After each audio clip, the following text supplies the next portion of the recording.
But first, let's turn to Action News Now reporter Tori Apodaca out there live in Chico with the city and Chico firefighters. What are they doing about those dangers out there, Tori?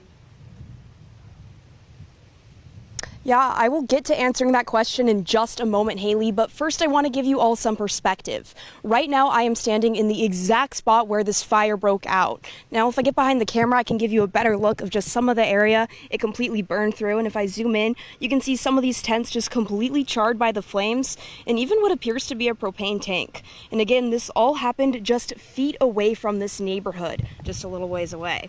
Now, going back to your initial question, Haley, Chico Fire says that they are working to do more prescribed burns in areas just like this one. But they do say that they are stretched thin, so they can't always make it out to encampments like this to educate people.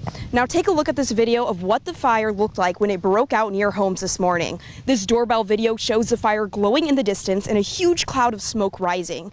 Neighbors just feet away from the flames woke up to the sound of crackling with embers flying onto their roofs. Crews knocked it down and stopped it from spreading to the homes, but two women who did not want to be identified live nearby and say it's not just the overgrown brush that worries them.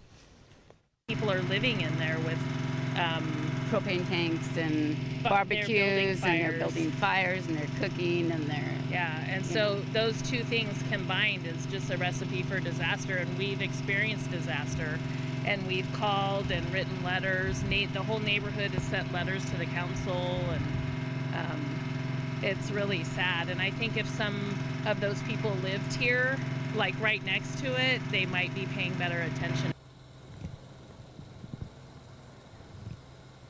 We reached out to the interim city manager, Paul Hahn, and asked him what the city is doing. He says fire threat is just one factor in determining where they prioritize clearing encampments. He said, quote, realistically, almost all camps have cook fire threats, and almost all camps are in or near areas with high fire danger.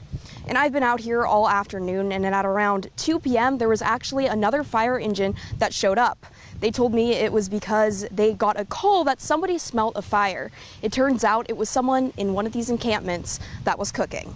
Reporting live in Chico, Tori Apodaca, Action News Now. Coverage you can count on. Thanks, Tori. Chico Fire says there was no one at the camp when they arrived on scene this morning, but it was likely caused by a warming or a cook fire.